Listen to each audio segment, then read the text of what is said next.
तो राजेंद्र सिंह जी नरूका और नरेंद्र सिंह जी चौहान हमारे साथ हैं। राजेंद्र जी, पिछले दिनों मैंने आपकी पोस्ट एक देखी थी फेसबुक पे, आपने लिखा हुआ था कि हम धरोहर बचाने का प्रयास करेंगे।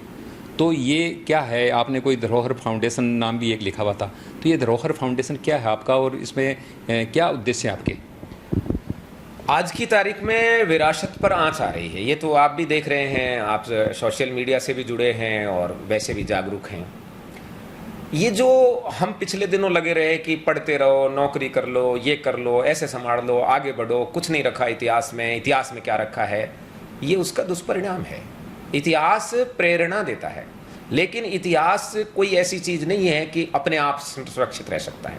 इतिहास को और महापुरुषों के जीवन चरित्र को और उनके चरित्र को सुदृढ़ रखने के लिए आवश्यक है कि धरोहर की रक्षा करनी पड़ती है, धरोहर का संरक्षण करना पड़ता है। जब हमने धरोहर का संरक्षण नहीं किया, उसका परिणाम आज हमारे सामने है।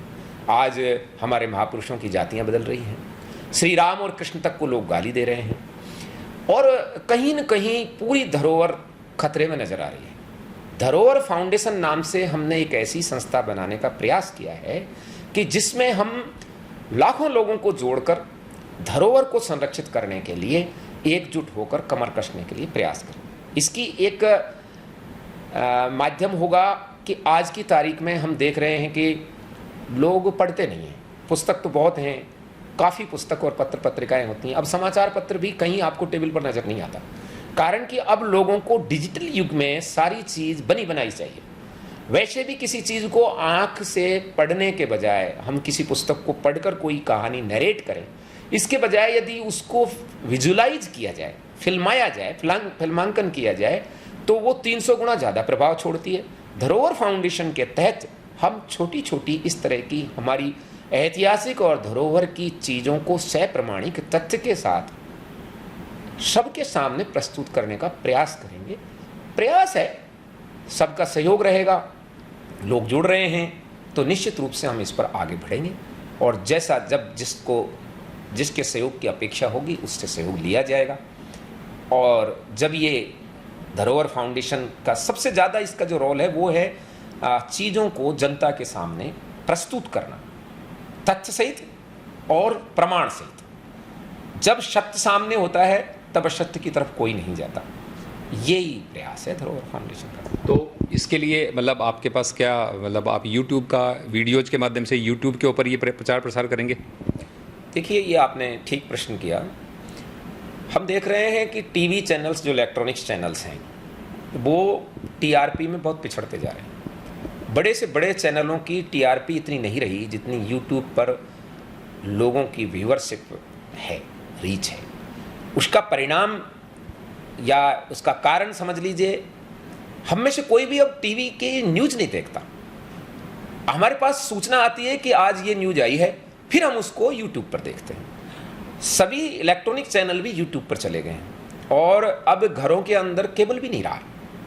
डायरेक्ट इलेक्ट्रॉनिक चैनल को भी यूट्यूब से देखते हैं और यूट्यूब की मान्यता बढ़ी है, इसमें कोई दो राय नहीं है। चाहे वो एजुकेशन क्षेत्र में हो, अभी कोरोना काल में तो जो बच्चों की स्टडी है उसमें छोटी छोटी क्लिप्स यूट्यूब पर डाली गई हैं, सोशल साइट्स पर डाली गई हैं, उनसे हमारे बच्चे ट्रेनिंग ले रहे हैं, उनसे हमारे बच्चे एजुकेशन ले रहे हैं। तो मैंने ये महसूस किया है और हमारी इसमें एक रिसर्च टीम भी है धरोहर फाउंडेशन में, उसने भी ये महसूस किया है कि इस समय इलेक्ट्रॉनिक चैनलों से ज़्यादा यूट्यूब चैनल पर लोग देखते हैं और इसके अंदर सरकार की कोई बहुत ज़्यादा मान्यताएं, फीस और लाइसेंस ऐसी चीज़ भी नहीं है। यूट्यूब्स के जो नॉर्म्स हैं उन नॉर्म्स को फॉलो करते हुए कोई गंदी चीज़, कोई गलत चीज़ सामने रखें नहीं, तो निश्चित रूप से यूट्यूब के जरिए, इसके अलावा OTT प्लेटफॉर्म भी है, लेकिन OTT प्लेटफॉर्म्स की जो सबसे बड़ा माइनस पॉइंट है वो ये है कि वो इंडियन कल्चर को डाइल्यूट करना चाहते हैं, इंडियन कल्चर को डिस्ट्रैक्ट करना चाहते हैं।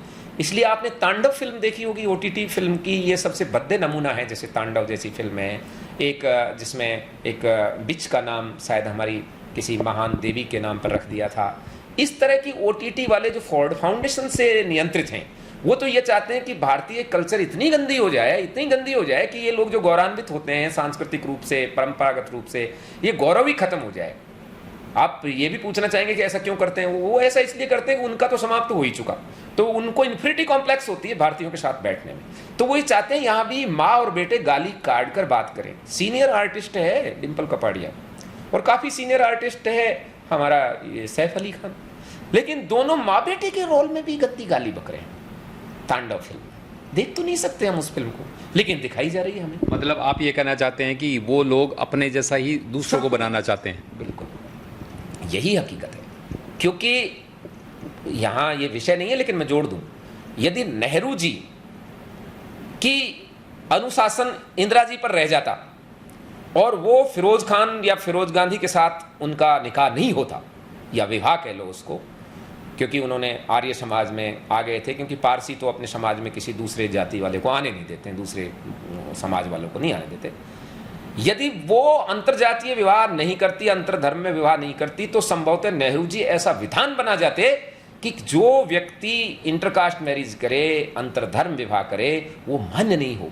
लेकिन खुद जब इंदिरा जी का ये हाल हो गया तो आगे चल के पूरा देश इस ओर बढ़ गया है, और आज ये स्थिति हमारे देखने की मिल रही है। जो जो कुकर्म राजनेतागण करते हैं उसको जनता पर स्वीकार करा लेते हैं। अब समलैंगिक विवाह, अब आपके live in relationship. Rajendra Singh ji, आप OTT पे क्या हो रहा है ये तो छोड़िए, बात आई है धरोहर फाउंडेशन के ऊपर।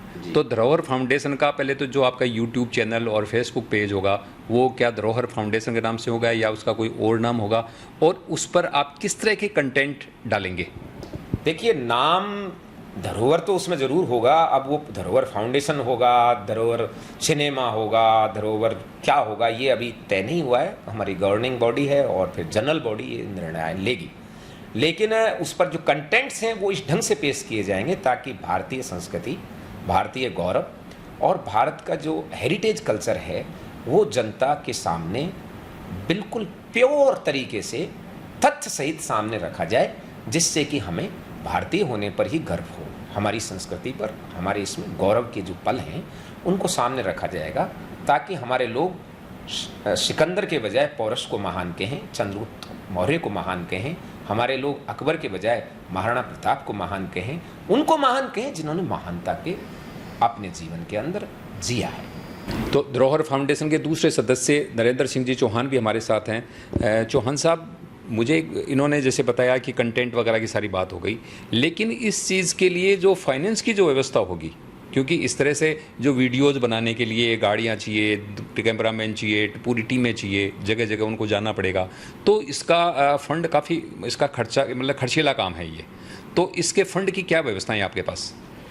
वैसे तो पहले हम इस फाउंडेशन के 8 मेंबर हैं और सभी संपन्न हैं, जो अपनी तरफ से भी सब सहयोग करेंगे, और उसके बाद समाज में देने वाला की कोई कमी नहीं है। बस ये है कि वो पैसा यूज सही हो और उसका हिसाब किताब रखें। तो हमने जो फाउंडेशन रजिस्ट्रेशन करवाया है वो एक बिल्कुल क्लियर है, ट्रांसपेरेंट है, कि उसमें कोई भी आदमी किसी भी तरह से, हम पूरी गवर्नमेंट में जवाबदेही, पेन से, इनकम टैक्स से, हर चीज़ से रिटर्न भरेंगे। वो गवर्नमेंट से तो वो तो आपको करना पड़ेगा, वो तो गवर्नमेंट का डंडा है, वो तो आपका CA करेगा, सब कुछ करेगा।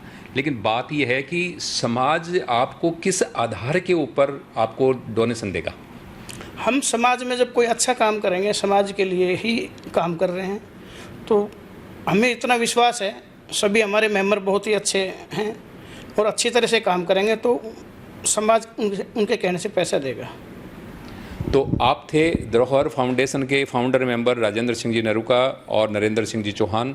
आपका कहना है कि हम धरोहर को बचाने के लिए, उसका प्रचार प्रसार करने के लिए YouTube, Facebook आदि सोशल मीडिया का पूरा इस्तेमाल करेंगे, और इनके धरोहर फाउंडेशन के जो नरेंद्र जी है, इनका कहना है कि इसके लिए जो खर्चे की व्यवस्था होगी, पहली बात तो हम 8 जो मेंबर हैं, हम 8 अपने आप में सक्षम हैं, हमें किसी के साथ में हाथ फैलाने की ज़रूरत नहीं है। लेकिन इसके बावजूद भी यदि समाज को हमारा काम पसंद आया और पैसे की हमें ज़रूरत पड़ी, तो समाज, यदि हम पात्र समाज को नजर आएंगे, तो समाज हमें सहायता देने में पीछे नहीं हटेगा। जुड़े रहे हमारे साथ, हम फिर इसी तरह की शख्सियत को आपसे रूबरू कराएंगे। धन्यवाद।